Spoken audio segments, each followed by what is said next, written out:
ಉದಯಗಿರಿಯಲ್ಲಿ ದಾಂಧಲೆ ಮಾಡಿದ ಪುಂಡರು. ಇದೇ ವಿಚಾರಕ್ಕೆ ಸಂಬಂಧಪಟ್ಟಂತೆ ಈಗ ರಾಜಕೀಯ ಜಟಾಪಟಿ ಕೂಡ ಜೋರಾಗ್ತಾ ಇದೆ. ಕಾಂಗ್ರೆಸ್ ಬಿಜೆಪಿಯ ಮಧ್ಯೆ ಉದಯಗಿರಿ ಪಾಲಿಟಿಕ್ಸ್ ತಾರಕಕ್ಕೇರ್ತಾ ಇದೆ.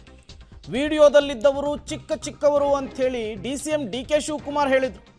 ಡಿಸಿಎಂ ಡಿಕೆಶಿ ಹೇಳಿಕೆಗೆ ವಿಪಕ್ಷ ನಾಯಕ ಆರ್ ಅಶೋಕ್ ತಿರುಗೇಟನ್ನು ಕೊಟ್ಟಿದ್ದಾರೆ. ಕಲ್ಲು ಹೊಡೆದವರೇನು ಬೇಬಿ ಸಿಟ್ಟಿಂಗ್ನವರ ಅಂತ ಪ್ರಶ್ನೆ ಮಾಡಿದ್ದಾರೆ. ಕಾಂಗ್ರೆಸ್ನವರು ಮುಸ್ಲಿಮರ ಮತಭಿಕ್ಷೆಯಲ್ಲಿದ್ದಾರೆ. ಋಣ ತೀರಿಸಲಿಕ್ಕೆ ಕಾಂಗ್ರೆಸ್ನವರು ಹೀಗೆಲ್ಲ ಮಾಡಿದ್ದಾರೆ. ಹಿಂದೂಗಳು ಯಾವತ್ತಾದರೂ ಪೊಲೀಸ್ ಠಾಣೆಯನ್ನ ಸುಟ್ಟಿದ್ದಾರಾ ಅಂಥೇಳಿ ಆರ್ ಅಶೋಕ್ ಪ್ರಶ್ನೆ ಮಾಡಿದ್ದಾರೆ. ವಿಡಿಯೋದಲ್ಲಿ ಕಾಣ್ತಾ ಇರೋದು ಬರೀ ದಾಡಿಗಳೇ. ಡಿಸಿಎಂ ಡಿಕೆಶಿಗೆ ವಿಪಕ್ಷ ನಾಯಕ ಆರ್ ಅಶೋಕ್ ಮಾತಿನ ಮೂಲಕವೇ ತಿರುಗೇಟನ್ನು ಕೊಟ್ಟಿದ್ದಾರೆ.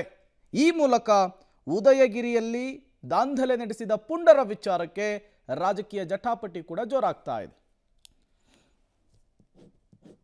ಅವರೆಲ್ಲ ಬಂದು ಭಾಳ ಜನ ಕಂಟ್ರೋಲ್ ಮಾಡಿದ್ದಾರೆ. ಎಲ್ಲ ಚಿಕ್ಕ ಚಿಕ್ಕ ಹುಡುಗರಂತೆ.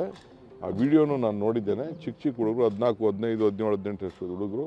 ಪಾಪ ಅವರೆಲ್ಲ ಬಂದು ಹಿರಿಯರೆಲ್ಲ ಬಂದು ತಡೆದು ಮಾಡಿ ಬುದ್ಧಿವಾದ ಹೇಳಿ ಅವ್ರನ್ನೆಲ್ಲ ಅವ್ರಿಗೂ ಏಟು ಬಿದ್ದಿದೆ. ನಮ್ಮ ಪೊಲೀಸ್ ಪುತ್ರರಾಜಿಗೆ ನೋಡಿದೆ, ಅವ್ರ ಕಾಲಿಗೂ ಏಟಾಗಿದೆ. ತೆಗೆದು ನೋಡಿದೆ. ಕೆಲವ್ರಿಗೆಲ್ಲ ಇವ್ರಿಗೆ ಪ್ರೊಟೆಕ್ಷನ್ ಇತ್ತು. ಪಾಪ ಅವ್ರು ಯಾರಿಗೂ ಪ್ರೊಟೆಕ್ಷನ್ ಇರಲಿಲ್ಲ. ಬೇರೆ ನಮ್ಮ ಸಾರ್ವಜನಿಕರಿಗೆ ಏನಿರಲಿಲ್ಲ, ಲೀಡರ್ಸ್ಗೆ. ಎಲ್ಲ ಧರ್ಮದ ಮುಖಂಡರುಗಳು ಭಾಳ ಪ್ರಯತ್ನ ಪಟ್ಟಿದ್ದಾರೆ. ಇನ್ನು ಯಥಾಸ್ಥಿತಿ ನಮ್ಮ ಡಿ ಕೆ ಶಿವಕುಮಾರ್ ಅವರು ಆ ಕುಕ್ಕರ್ ಬ್ಲಾಸ್ಟ್ ಆದಾಗ ಮಂಗಳೂರಲ್ಲಿ ಹೇಳಿದ್ರಲ್ಲ, ಅವರೆಲ್ಲ ನಮ್ಮ ಬ್ರದರ್ಸು. ಪಾಪ ಏನೋ ಗೊತ್ತಿಲ್ದಿರ ಕುಕ್ಕರ್ ಬಾಂಬ್ ಇಕ್ಕೊಂಡು ಹೊಟ್ಟವನವನು. ಇಲ್ಲಿ ಬಂದು ಮೈಸೂರಲ್ಲಿ ಪಾಪ ಸಣ್ಣ ಹುಡುಗರು ಎಲ್ಲ 6 ತಿಂಗಳು 1 ವರ್ಷದ ಮಕ್ಕಳು ಅವರೆಲ್ಲ, ಸಣ್ಣ ಹುಡುಗರು ಅವರೆಲ್ಲ. ಅವ್ರು ಏನೋ ಬಂದು ಕಲ್ಲು ಹೊಡೆದ್ಬಿಟ್ಟವ್ರೆ. ಪಾಪ ಎಲ್ಲ ಹಿರಿಯ ಮುಸ್ಲಿಂ ಮುಖಂಡರೆಲ್ಲ ಬಂದು ಸಮಾಧಾನ ಮಾಡೋಕ್ಕೆ ನೋಡಿದ್ರು ಅಂತ ಹೇಳಿದ್ದಾರೆ. ಅಲ್ಲಿ ವಿಡಿಯೋನೇ ಇದೆಯಲ್ಲ, ಅವರು ಪ್ರಚೋದನೆ ಮಾಡಿ ಕಲ್ಲು ಹೊಡ್ಸೋಕ್ಕೆ ಹೇಳಿರೋವಂಥದ್ದು. ಈಗ ಅರೆಸ್ಟ್ ಆಗಿರೋರೆಲ್ಲ 6 ತಿಂಗಳ ಮಕ್ಕಳ, ಬೇಬಿ ಸಿಟ್ಟಿಂಗ್ ಅವರೆಲ್ಲ. ಅಲ್ಲಿ ಒಂದು ಕಡೆ ಬ್ರದರ್ಸು, ಇಲ್ಲಿ ಬಂದು ಅವರೆಲ್ಲ ಬೇಬಿ ಸಿಟ್ಟಿಂಗ್ ಅನ್ನೋದು. ಕೆಫೆಯಲ್ಲಿ ಬಾಂಬ್ ಬ್ಲಾಸ್ಟ್ ಆದರೆ ರಾಮೇಶ್ವರ ಕೆಫೆ, ಅದು ಯಾವುದೋ ಹೋಟ್ಲ್ ಬಿಸ್ನೆಸ್ ಗಲಾಟೆ ಅಂತ ಹೇಳೋದು.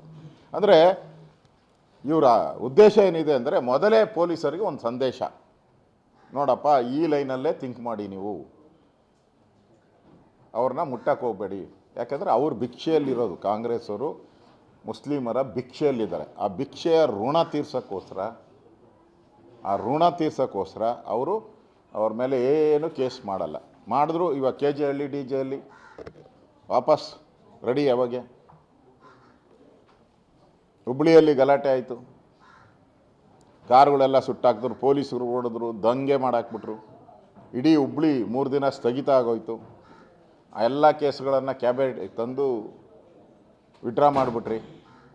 ಏನು ಮೆಸೇಜ್ ಕೊಡ್ತಾ ಇದ್ದೀರಾ ರಾಜ್ಯದ ಜನತೆಗೆ? ಡಿಸಿಎಂ ಡಿಕೆ ಶಿವಕುಮಾರ್ ಅವರ ಮಾತನ್ನು ಗಮನಿಸ್ತಾ ಇದ್ರೆ ಓಲೈಕೆ ರಾಜಕಾರಣದ ಪರಮಾವಧಿಯನ್ನು ಕಾಂಗ್ರೆಸ್ ತಲುಪಿದಂತೆ ಕಾಣಿಸ್ತಾ ಇದೆ. ಒಂದು ಕಡೆ KPCC ವಕ್ತಾರ ಲಕ್ಷ್ಮಣ್ ಅವರು ಹೇಳ್ತಾರೆ, ಇದು RSS BJಪಿಗರು ಮಾಡಿದ್ದು ಅಂಥೇಳಿ. ವಿಡಿಯೋ ರಿಲೀಸ್ ಆದಮೇಲೆ ಅಲ್ಲಿ 1000 ಜನ ಎಲ್ಲಿದ್ದರು ಅಂಥೇಳಿ ಪ್ರಶ್ನೆ ಮಾಡ್ತಾರೆ. ಈಗ ನೋಡಿದರೆ ಡಿಸಿಎಂ ಡಿಕೆ ಶಿವಕುಮಾರ್ ಅವರ ಈ ಸ್ಟೇಟ್ಮೆಂಟ್.